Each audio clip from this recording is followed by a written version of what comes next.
शेतकरी बांधवांनो, आता आपल्याला सोलापूर जिल्ह्यामध्ये जो मे मधला पाऊस पडला यावर्षी मोठ्या प्रमाणामध्ये, त्याच्यामुळं द्राक्ष शेतीमध्ये तणाचा जो प्रॉब्लेम आहे तो जास्त जाणवणार आहे.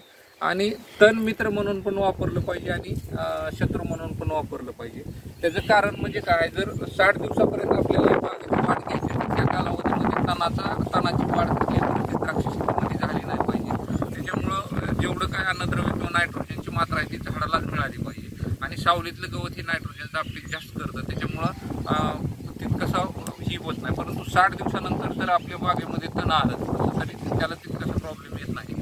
आणि यावर्षी तणनाशक मारताना दुसरी एक फायद्याची गोष्ट आपली अशी की यावर्षी आजूबाजूला सगळ्या एरियामध्ये हिरवळ तयार झाल्यामुळं थ्रिप्सचा प्रादुर्भाव हा कमी होणार आहे. नाहीतर तसं बघितलं तर आपल्याला ज्या दिवशी आपल्याला तणनाशक मारायचे त्याच्या दुसऱ्या दिवशी आपल्याला याचा हात घ्यावा लागतो कीटकनाशकांचा किंवा थ्रिप्सवरचा कुठलं तरी औषध टाकावं लागतं. तर यावर्षी आपल्याला तो प्रादुर्भाव कमी जाणवल.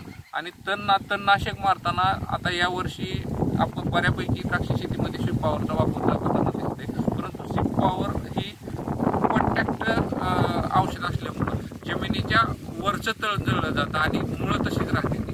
त्याच्यामुळं पहिला जो हात आहे आपला या वर्षीचा जो आता 40 दिवसाच्या आसपास बघायची किंवा 60 दिवसाच्या, तर त्या पिरियडमध्ये शक्यतो ग्लायफोसेटचा वापर करा. मग 71% असू दे किंवा 41% असू दे.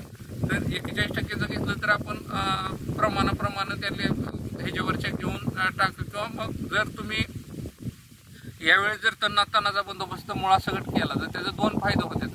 तर जिथं मुळाची जाडी कमी होत जाते तसतशी जमिनीमध्ये हवा शिरण्याचं प्रमाण वाढतं आणि तण जसं वाळायला चालू होईल तसतशी हवा जमिनीत गेल्यामुळे वापसा कंडिशन लवकर यायला मदत होती आणि घड निर्मितीला त्याची चांगली मदत होते आणि जमिनीमधली जी मुळाची स्पर्धा आहे ती पण कमी होती.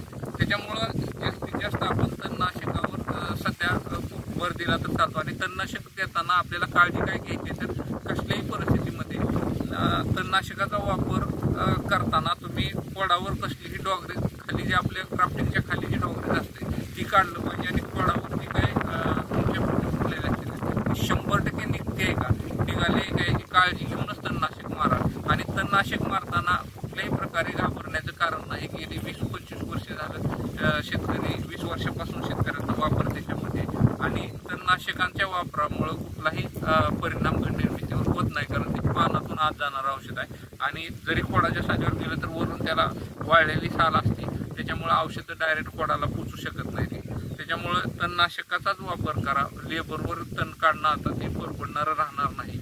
आणि तणनाशकात पण आता बदल झाले तर शिप पॉवरसारखं तणनाशक पुढच्या टप्प्यात घेतलं तर चालेल, पण सध्या तुम्ही ग्लायफोसेटचा वापर करा आणि जास्तीत जास्त आपली बाग स्वच्छ किमान दुसरं टॉपिंग होईपर्यंत तरी ठेवण्याची काळजी घ्या, एवढीच अपेक्षा मला वाटते. आणि घड निर्मितीसाठी स्वच्छ सूर्यप्रकाश मिळावा, त्याच्यासाठी स्वच्छ हवा बागेतून चालली पाहिजे, त्याच्यासाठी तणाचा बंदोबस्त करा. राऊंडअप किंवा ग्लायफोसेट न जाणार तण म्हणजे आता काँग्रेस आहे, तर काँग्रेससाठी थोडंसं काँग्रेस शक्यतो द्राक्षामध्ये जास्त नसतो. जरी काँग्रेस कुठं असला तर तेवढा लेबर लावून काढून घेता येईल किंवा पुढच्या हातामध्ये आपल्या शिप पॉवरमध्ये तो काँग्रेस जाऊ शकतो. बाकीची तण राऊंडअपनं द्राक्षामध्ये येणारा लवाळा असेल, हराळा असेल किंवा इतर जी तण आहे ती सगळी राऊंडअपनं जाते. ती काँग्रेस सोडलं तर बाकीच्या गवतावर सगळ्यावर असं ग्लायफोसेट केमिकल आहे, त्याच्यामुळं त्याचा वापर करा आणि तणाचा